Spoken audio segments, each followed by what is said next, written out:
Mobile का switch तो आप लोग रख ही रहे हैं, शायद किसी का है, इसके पहले मोबाइल का स्विच आप रखें।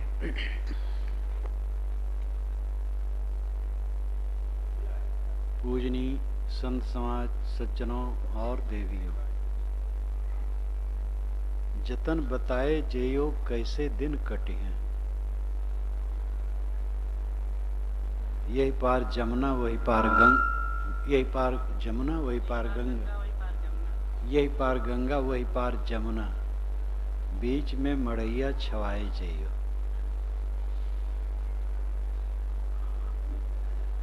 हमारे उत्तर तरफ गंगा है और दक्षिण तरफ जमुना और बीच में मड़ैया तो छावा है। पूरा इलाहाबाद।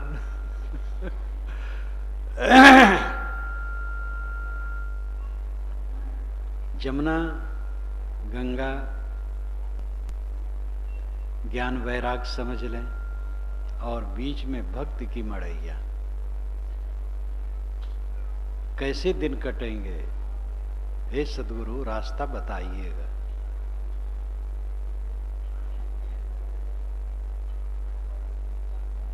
हाथ मरोरे जात हो मुझ सोत लिए जगाए, काहीं कबीर पुकार के पिंडे हो की जाए। श्री पूर्ण साहब ने टीका में लिखा है त्रिज्या में कि गुरु अपनी स्वरूप स्थित में स्थित है।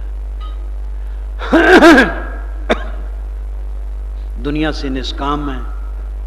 शिष्य ने कहा, महाराज मैं सो रहा था मोह में, मुझे आपने जगाया कि दुनिया में तुम्हारा कुछ नहीं। ये बात समझ में आई लेकिन धारणा नहीं। बुद्धि से समझता हूं कि दुनिया में कुछ मेरा नहीं, और ये समझना बहुत सरल है। जब अपने मित्रों को हम देखते हैं कि वो मर गए, बूढ़े बुजुर्गों को देखते हैं वो मर गए, बड़े बड़े नेता और मंत्री, राजा बादशाह मर गए, दुनिया में प्रसिद्ध लोग मर गए। यदुपते क्वा गता मथुरापुरी, रघुपते क्वा गतोत्तर कोशला, इत विचिंत मनः कुर्सु स्थिरम नस्दिदम जगत तेव धारे। यदुपति श्री कृष्ण महाराज के मथुरा का ऐश्वर्य कहाँ गया? रघुपति श्री रामचंद्र जी के उत्तर कौशल का ऐश्वर्य कहाँ गया? आप अपने विषय में विचारिए, आपका क्या रहेगा?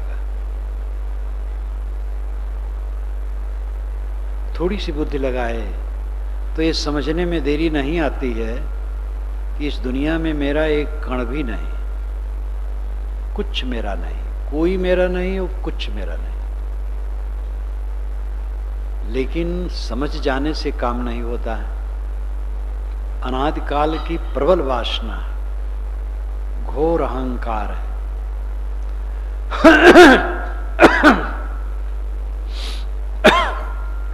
ना चीज वस्तुओं का घोर अहंकार है। शरीर ना चीज वस्तु। जिस शरीर को हम सत मानते हैं, है नहीं है, होती हुई नहीं के समान है, आजकल में खो जाएगा। और घोर अहंकार इसका है। इसके साथ अंदर में जो बुद्धि है, स्मृतियों का खजाना, उसमें अहंकार है, जिसको सूक्ष्म शरीर कह सकते हैं। स्थूल शरीर का अहंकार है, सूक्ष्म शरीर का अहंकार है। और जो कुछ बाहर मिला है कूड़ा कबाड़, उसका अहंकार है। ये जान जाने मात्र से कटता नहीं। और गुरु तो निष्काम है, वे बता दिए, जो तू चाहे मुझको छाड़ सकल की आस, मुझे ऐसा हो रहो सब सुख तेरे पास। अगर तुम मुझे चाहते हो तो मेरे समान निष्काम हो जाओ। शिष्य कहता, महाराज मैं निष्काम होना जानता नहीं हूं। समझ में तो आ गया कुछ मेरा नहीं, लेकिन मन ठहरता नहीं। अब आप मेरा हाथ झिटक करके जा रहे हैं, बाह मरोरे जातो, तो गुरु ने कहा, कहाँ कबीर पुकार की पिंडे हो कि जाए। इसी शरीर में रहते रहते सब तरफ से अनासक्त हो जा, निष्काम हो जा, निर्माण हो जा, अपना कल्याण कर, नहीं तो भटक जाएगा। श्री पूर्ण साहब ने लिखा, जाको तो गुरु कहता है और कबीर कहता वो कहाँ है। हक ना हक धोखे में पड़े मत, इसी जीवन में अपने स्वरूप में स्थित हो। तेरा स्वरूप ही तेरा गुरुपद है। तो बोधवान सभी बताते हैं और यही तथ्य है कि अपना काम खुद करना पड़ेगा। एक एक करके हमने वासनाएं गढ़ी हैं, एक एक करके हमें ही उन्हें निकालना है। शिष्य का मन कमजोर है, कहता महाराज जतन बताए जइयो कैसे दिन कटे। हमारे दिन कैसे कटेंगे? दिन तो कट जाते, उद्वेग में कट जाते हैं, काम क्रोध लोभ मोह में कट जाते हैं, चिंता विकलता अशांति में कट जाते हैं, रागत द्वेष में कट जाते हैं।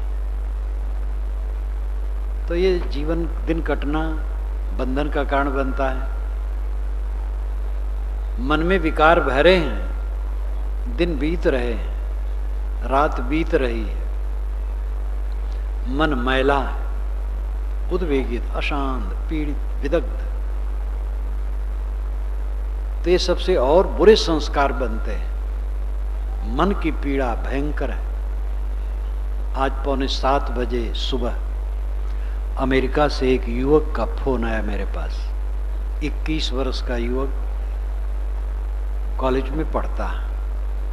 टूटी फूटी हिंदी में कहा कि साहब,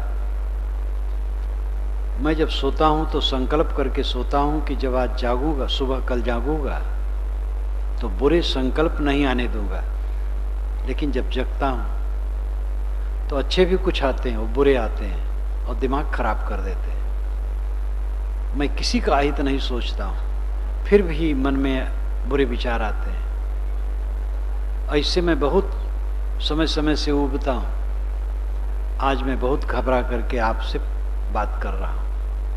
मैंने साहस दिया कि तुम समझते हो ये बहुत बड़ी बात है, ये कल्याण का द्वार है, समझना, बेचैनी होना। नहीं तो लोग उसी में सड़ते हैं और सोचते नहीं।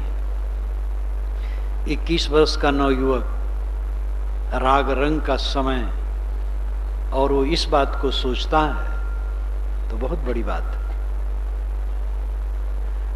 उसने कहा, आपकी बूंद बूंद अमृत पुस्तक पढ़ता हूं, आपका कैसेट सुनता हूं, मन में राहत मिलती है, लेकिन मन समय समय से बहुत बेचैन हो जाता है। खराब संकल्प आते हैं। कैसा अद्भुत है मन, कैसा, और हमारा बनाया है, दोष किसी का नहीं। लोग कहते हैं भगवान ऐसे, भगवान की कृपा है महाराज, क्या करूं, भगवान ऐसे चाहता है।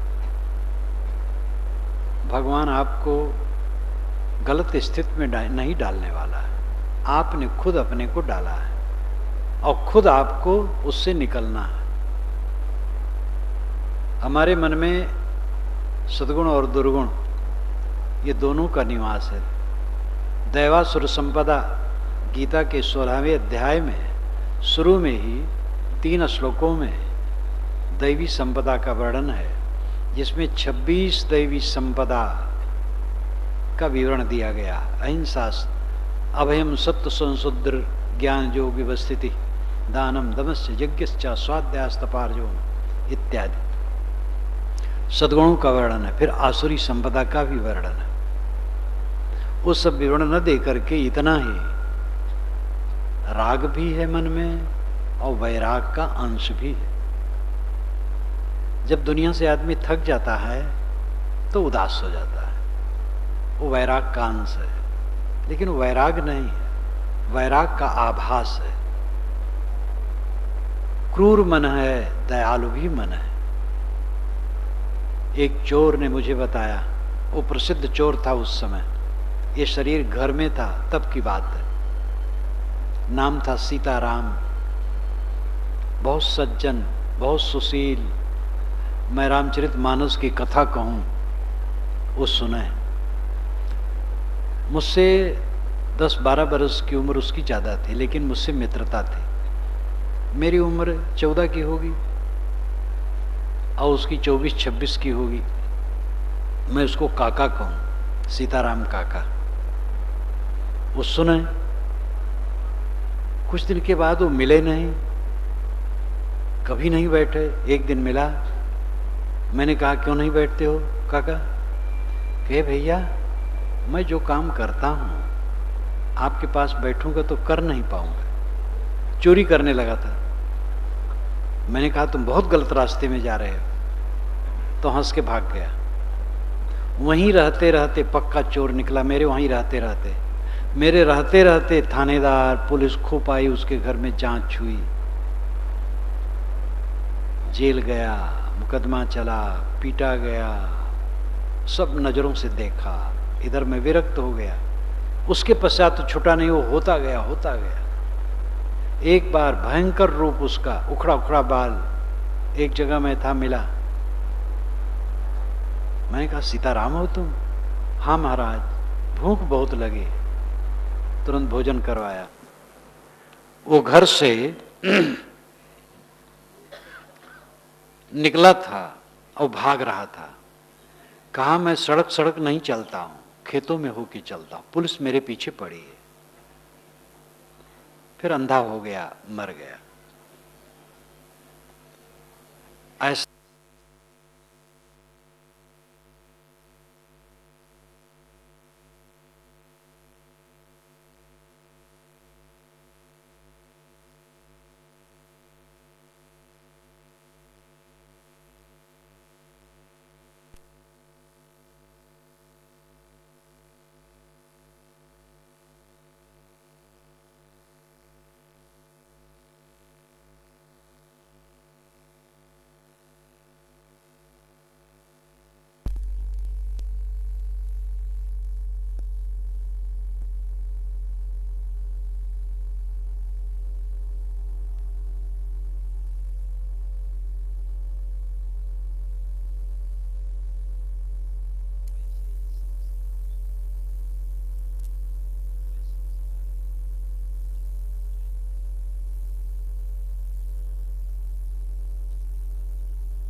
नमक रोटी मिले कोई हर्ज नहीं है।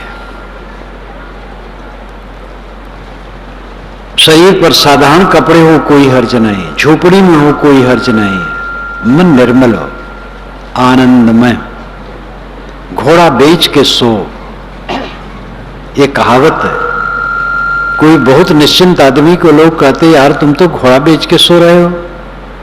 घोड़ा का व्यापारी घोड़ा लिए है, पता नहीं कौन घोड़ा कहां भाग जाए, तो बहुत सतर्क रहना पड़ता है। घोड़ा बेच दिया, निश्चिंत हो गया, अब सो रहा है।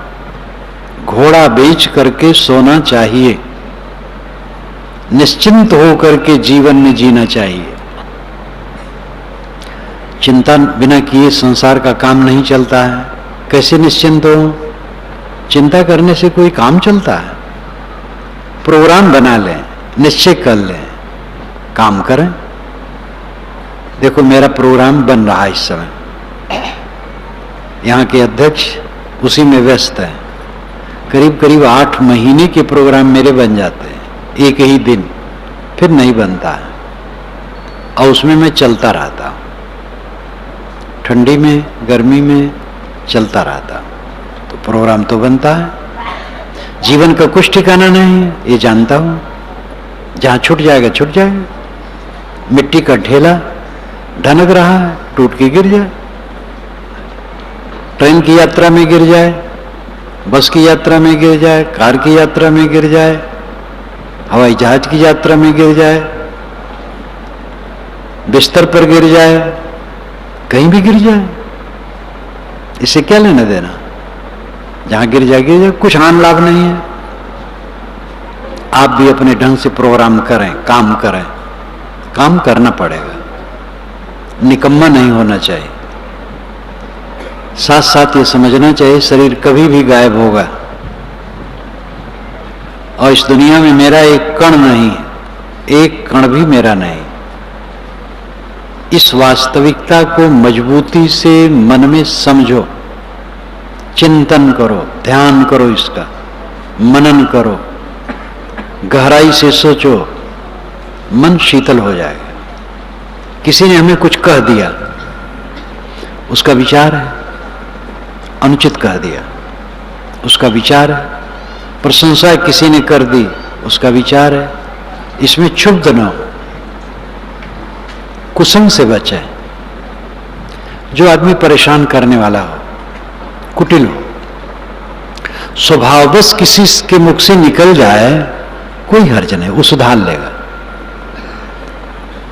असावधानी से, वहम से, भ्रम से उसने आपकी निंदा कर दी, वो सुधर जाएगा। कुटिल आदमी नहीं सुधरता है, कुटिल को पश्चाताप भी नहीं होता है, कुपथगामी को पश्चाताप नहीं होता है, उसका हृदय पत्थर हो जाता है।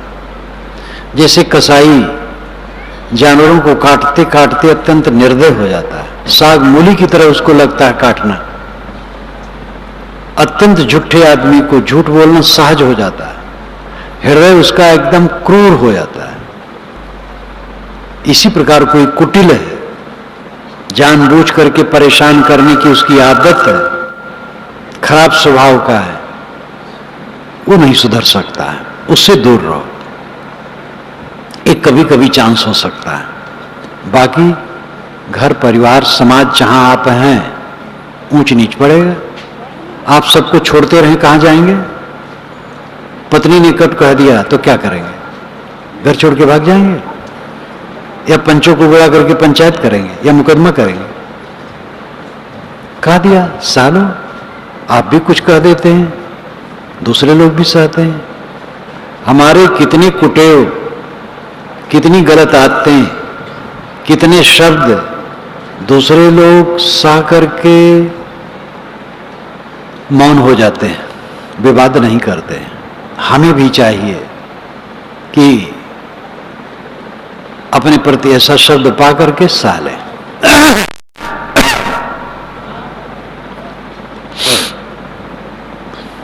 स्वभावों का अंतर संसार में प्रसिद्ध है। दो व्यक्तियों का एक स्वभाव कभी नहीं देखा गया, रुचियां एक नहीं, समझ एक नहीं, बुद्धि एक नहीं, प्रकृति एक नहीं। ऐसी विषमता जिस संसार में है, वहां सहने के सिवा, क्षमा करने के सिवा, गम खाने के सिवा, संतोष करने के सिवा, सुख से जीवन बिताने कोई और चारा नहीं। अच्छे लोगों के स्वभाव में भी अंतर रहता है। अच्छे लोगों में भी कई प्रवृत्तियां ऐसी होती हैं जो परेशान कर देने वाली होती हैं, जीवन से अच्छे हैं, लेकिन कुछ ऐसा स्वभाव है, उसको सहना पड़ेगा। अगर आदमी कुटिल नहीं है तो कोई हर्ज नहीं, कुटिल है तो बचो, उससे दूर रहो, बाकी सहो। दिन कैसे कटेंगे? बहुत हृदय द्रावक है शिष्य का, द्रवित है दिल, कैसे दिन कटे हैं जतन बताए जाइयो। हे गुरुदेव, मुझे जतन बताए जाइएगा। आप तो कहते मैं निष्काम हूं, कुछ नहीं चाहिए। मैं निष्काम नहीं हूं, मैं जान नहीं पाता हूं कैसे निष्काम हूं। जान गया हूं कि सब झूठ है, कुछ रहने वाला नहीं है, लेकिन उतनी विवेक की गहराई में नहीं हूं। मेरे दिन कैसे कटेंगे? ये दिन कटना बहुत मार्मिक वचन है। दिन तो अपने आप कट जाते हैं, लेकिन जल जल के दिन कटे हितकर नहीं। बिस्तर पर करवट बदलते रहें, चैन न आवे, नींद न आवे, तो कोई जीवन नहीं। नींद खुली और तुरंत दिमाग में झटका आया, हानि का झटका, लाभ का झटका, लाभ का भी झटका होता है। एक आदमी को मित्र का पत्र मिला शाम को, चिट्ठी रसा ने गांव के किसी व्यक्ति को चिट्ठी दे दी थी, तो दिन भर नहीं दे पाया, शाम को लाके दिया। शाम को अपने मित्र का पत्र पढ़ा, रात भर सो नहीं पाया खुशी में। इतना प्रगाढ़ उससे हो गया था कि पत्र पा करके रात भर सो नहीं पाया। खुशी खुशी में वो करवटें बदलता रहा। तो बहुत खुशी भी पागलपन है, हल्की खुशी ठीक है, गम तो दुखदाई है ही है। मन का उद्वेग, अनुकूल उद्वेग, प्रतिकूल उद्वेग, दोनों दुखद है। सम और शांत मन होना चाहिए, इसके लिए अभ्यास करना चाहिए। एक साधे सब साधिया, सब साधे यक जाए, जैसे सींचे मूल को फूले फले अघाए। ये सदुर कबीर की साखी है। एक का अर्थ है मन और सब का अर्थ है पूरा संसार।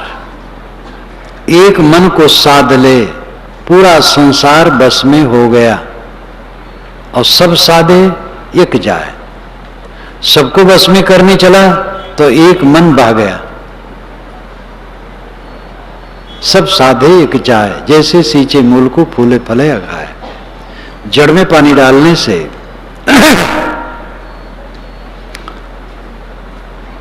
पत्ते, फूल, फल सब आते हैं। ऐसे मन शीतल होने से पूरा जीवन शीतल होता है। इसलिए हर इंसान को संवेदनशील होकर के इस पर सोचना चाहिए। यद्वा तद्वा तदुच्यते पुरुषार्थ, ये शास्त्र वचन है। यद्वा तद्वा, जैसे कैसे, तदुच्यते पुरुषार्थ, उसका उच्छिन्न हो जाना पुरुषार्थ है। किसका? मोह का, वासना का। वासना को काट देना पुरुषार्थ है। पुरुषार्थ का मतलब पुरुष का प्रयोजन है। पुरुषार्थ, पुरुष अर्थ पुरुषार्थ। पुरुष का अर्थ क्या है, प्रयोजन क्या है? दुखों से छुटकारा, दुख न होना पुरुषार्थ है। पुरुष का प्रयोजन है दुख से मुक्त हो जाना। पुरुष को कहते हैं क्योंकि इसके आगे ज्ञान का प्रकाश चलता है। पुरुष का मतलब होता है पुर उस, पुर नाम आगे उस नाम जलाना। पुरुष में दो पद है, पुर और उष। पुर नाम आगे उष नाम जलाना, इसीलिए उषा कहते हैं जलाने वाली को। सूरज की आभा आती है उसको उषा कहते हैं। उषा नाम जलाने वाली, उस नाम जलाना। पुरुष, पुर उष, आगे आगे जो ज्ञान प्रकाश करता रहे वो आत्मा पुरुष है। इसी प्रकार पुरोहित कहते हैं। पुरोहित तो कितने लोग विनोद में कहते हैं उपरोहित, ऊपर के हित, लेकिन ये अर्थ नहीं। पुरोहित का मतलब है जो आगे हो। पुर आगे, हित स्थित, जो आगे हो, अगुआ हो, वो पुरोहित है। पुरोहित, पुरोधा। तो पुरुष यानी चेतन, चाहे वो स्त्री शरीर में हो चाहे पुरुष शरीर में हो, जितने चेतन हैं सबको पुरुष कहा जाता है। सांख्य और योग दो दर्शन आत्मा को पुरुष कहते हैं। और पुरुषार्थ, पुरुष का अर्थ क्या है, जीव का लक्ष्य क्या है, सब जीव क्या चाहते हैं? दुख न मिले, दुख शत्रु है, जीव का दुख शत्रु है। पत्नी को क्यों चाहते? पत्नी के लिए कोई पत्नी को नहीं चाहता।